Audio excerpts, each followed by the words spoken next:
ఈరోజు ఒక దురదృష్టమైన సంఘటన జరిగింది.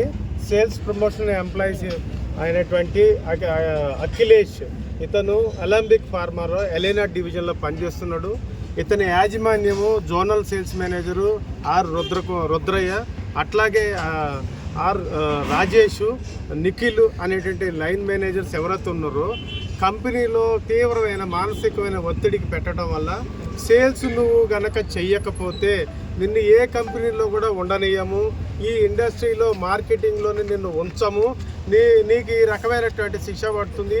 నువ్వు కంపెనీలో ఉండి సేల్స్ని నీ జీతం డబ్బులతో ఖచ్చితంగా నువ్వు సేల్స్ చేయాలి అని మానసిక ఒత్తిడి పెడితే, గతంలో కూడా అతను వేరే కంపెనీ ఇంటర్వ్యూలకు వెళ్ళినా కూడా బలవంతంగా ఢిల్లీ వెళ్ళి పిలిచి ఆ యాజమాన్యంతో చెప్పి నీ ఉద్యోగం పోగొడతామని మానసిక తీవ్ర ఆందోళనకు గురి చేయడం వల్ల మళ్ళీ వచ్చి పనిచేశాడు.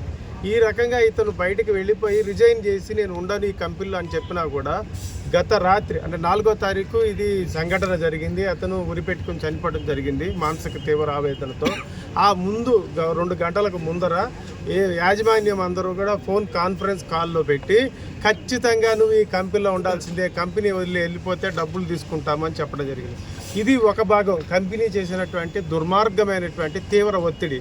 తర్వాత ఈ సంఘటనని పోలీసు వారికి ఫిర్యాదు చేస్తే ఇక్కడ ఉన్నటువంటి ఎస్ఐ గారు, సిఐ గారు చాలా నిర్లక్ష్య ధోరణితో నేను న్యాయవాది అయినా కూడా సార్ ఇది కాగ్నిజిబుల్, ఈ ఏదైతే ఉన్నదో ఇది సెక్షను, వాళ్ళని ఇమీడియట్గా అరెస్ట్ చేసే సెక్షన్ అంటే మీరు అందరూ ఉన్నారు కాబట్టి తర్వాత వస్తారు అనే మాట మాట్లాడుతున్నారు వాళ్ళు. మీరు అందరూ వెళ్ళిపోండి, ఆ శవాన్ని పట్టుకుని ఇక్కడ ఏం చేయకండి, మీరు ఇట్లా మాకు ఒత్తిడి వస్తుందని మాట్లాడుతారు. ఒక మనిషి చనిపోతే ఆ మనిషి యొక్క కంపెనీ యొక్క కనీస బాధ్యత మేము ఉన్నాము అనే భరోసా ఇవ్వడానికి పోలీసు వారు తీసుకోవాల్సిన చట్టపరమైన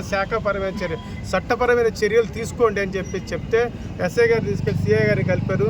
సిఐ గారితో కూడా మా ప్రతినిధులు టీఎంఎస్ఆర్ ప్రతినిధులు, న్యాయవాదిగా లీగల్ అడ్వైజర్గా నేను కూడా వెళ్ళి మాట్లాడితే ఆయన ఏమంటారంటే వాళ్ళు ఇప్పుడు రారు తర్వాత వస్తారు అనే మాట మాట్లాడారు. ఇది మా అందరికీ మానసిక ఆవేదన కలుగజేస్తుంది.